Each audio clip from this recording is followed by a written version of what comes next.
Oi, welcome back to episode something. Let's get into it. You're not going to believe this. Look how that just landed.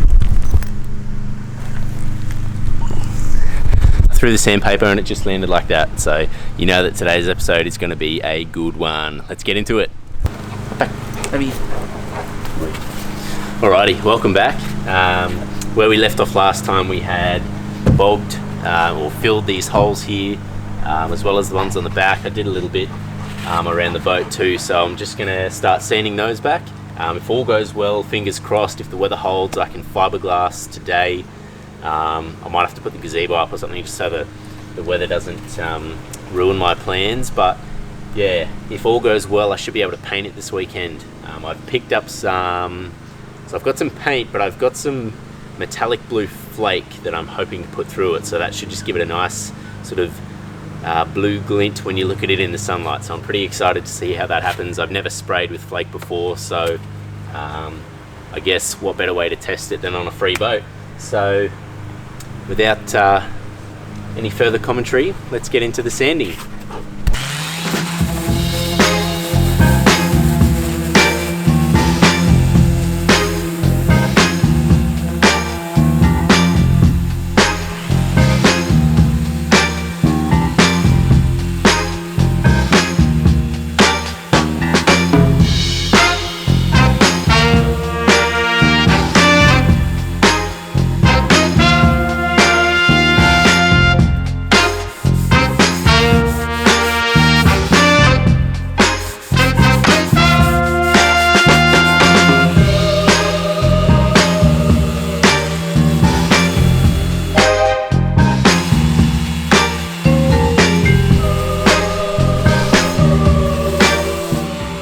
Alright, so we're finished sanding back the bog. So the next step will be to fiberglass it, but I'll just give you a close look. I mean, I probably didn't have to do these because, I mean, none of them were actually going to fill up with water other than the two that are just where the pieces of dowel stick out there. But, you know, I want to make this boat look good, and I want to make sure that it's tidy for the next person that buys it. And I guess the best way for me to do that is just to bog it all up and do it as best as I can. You know, I'm not like a boat builder or anything like that, but I've got some tradesperson skills, so I may as well, you know, treat this boat with a bit of care and a bit of love, the same as the guys who initially built it would have. I'm going to do a bit of research on Huntsman boats, and maybe I'll, you know, put some info in about them if you're interested. And I think it's pretty cool to think, you know, I don't know how old this boat is. It looks like maybe an 80s model or something like that, and you know, it's been on the water for maybe 40 years. And it's pretty cool to think about the fact that something that's nearly 40 years old can still float and can still look this good, and can be brought right back and restored. So I guess my heart behind these projects is just to give or breathe new life into these old boats so that somebody else can enjoy them as much as they were enjoyed, you know, the day that they drove off the showroom floor. So for me to just sort of get in and tidy them up a bit, it's a bit of an honour, and it's pretty cool to think about all the history and all the places that they might have been. So that's why I just spend the extra time and patch the things that maybe didn't need to be patched and weren't structural or anything, but it's just going to make the boat look really tidy right at the end. And I don't know, I guess it's cool to learn some new skills along the way and practice a bit. So I'll show you pretty much what I've done here. Pretty much just follow the lines of where the boat used to go as best as possible. And so I've just patched around here. I'll probably put some silicone around this bung hole again once I'm finished. I filled that in a bit, and just this corner here too. Well done. And then these holes here, I've just patched these couple of holes from the previous engine.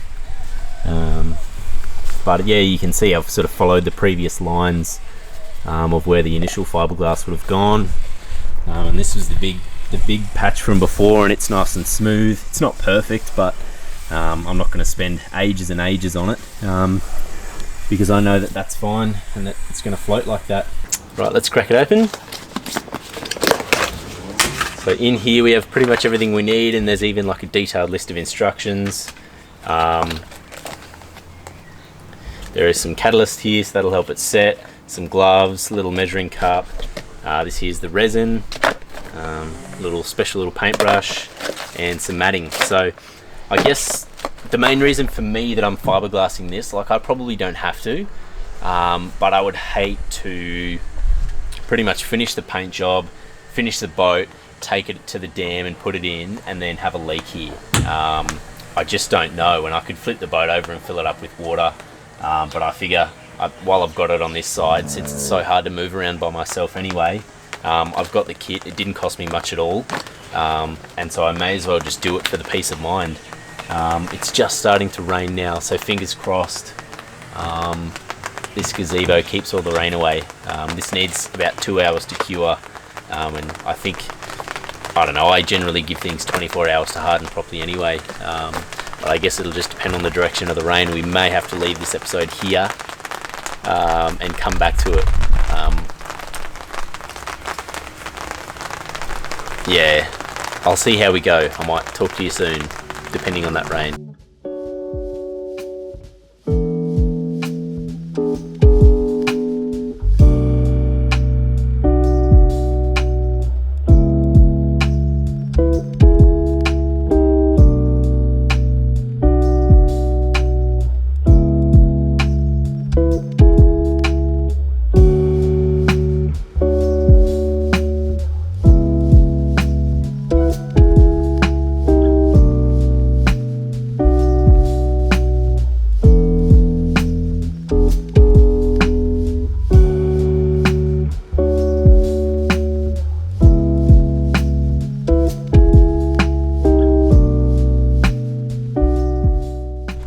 So that was a bit of a shambles. I didn't get it on camera, but I put the resin on first and then I laid the mat on, and then I just soaked it pretty much as the directions implied.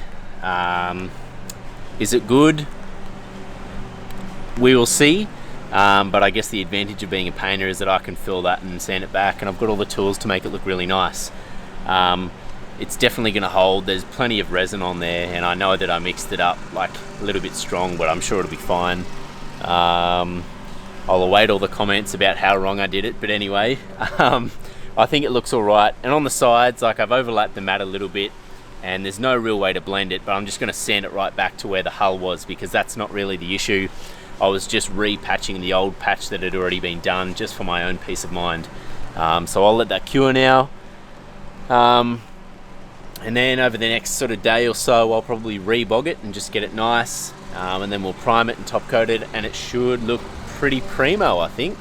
And fingers crossed it won't leak, so we should be all good.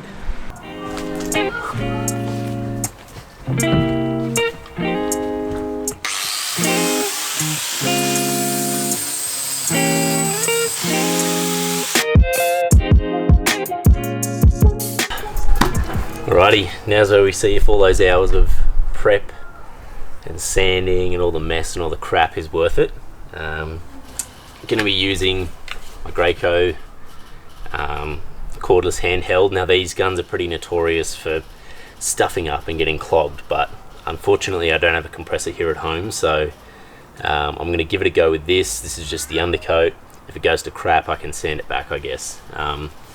But we'll see how we go. Fingers crossed it works well. The ratio for mixing up this paint here is 1:1, and I'm going to mix in a bit of the metallic flake, and we'll see how it goes.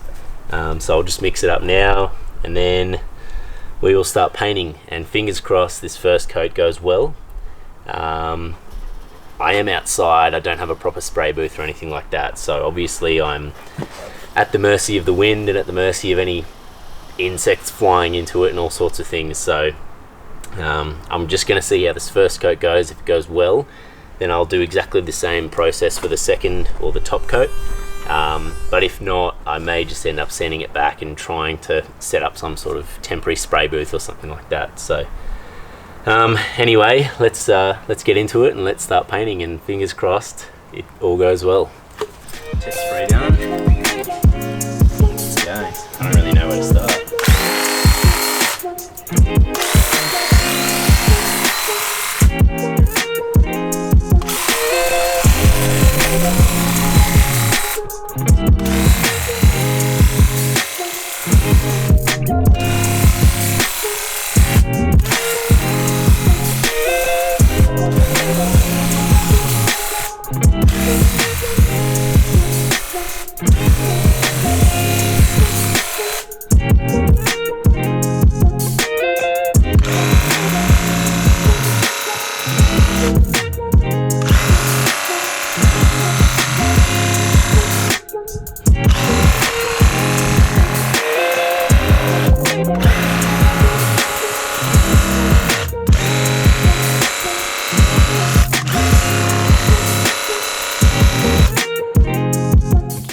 So I've given that about 10 minutes. It does take ages to dry, but I just want to get a quick second coat on it. I do have the top coat to come as well, and then I'm thinking I have to do a clear coat. I'm not sure yet. I guess it depends on the different types of paints that you're using. So I have a top coat, but I think potentially a clear coat with some metallic flake mixed in at the end would be more how it's supposed to be used. But as I said, this is just an experiment to see what works. I'll have this boat for a little bit anyway. I know it's a risk, like painting a hull black, because it's going to show up any scratches and marks and stuff, but I just want to see what it looks like, and I've got the time and I've got the boat, so I figured I'd just give it a go. So I'll spray a second coat on, and then I'll let it cure and dry, probably at least until this afternoon, if not tomorrow, before I put the top coat on. So I'll get the second coat on now, and fingers crossed we don't get any drips and that the gun doesn't stuff up. Did pretty well for the first coat, so yeah, we'll give it another run and we'll see how we go.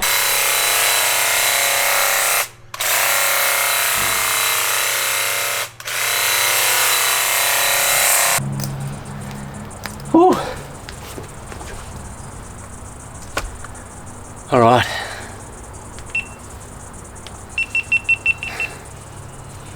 I don't know what it is about spraying with this gun, but I'm just always on edge because I'm just waiting for it to spit or clog up, or just like a big glob shoot out and stuff it up. But somehow, if the dog keeps off it, that is, we've come up with a pretty nice finish. So yeah, I'll let this cure, and I'll come and check it soon.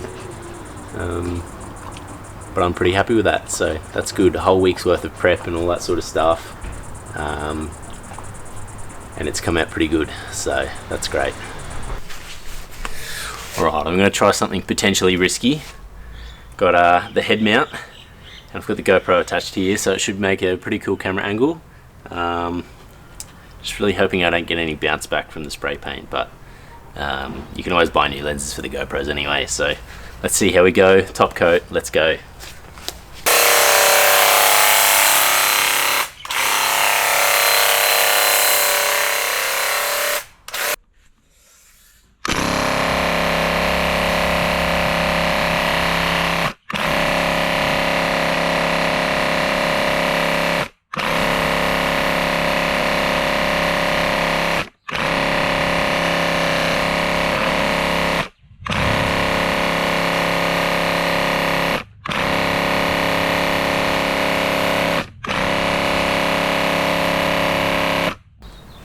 Alright.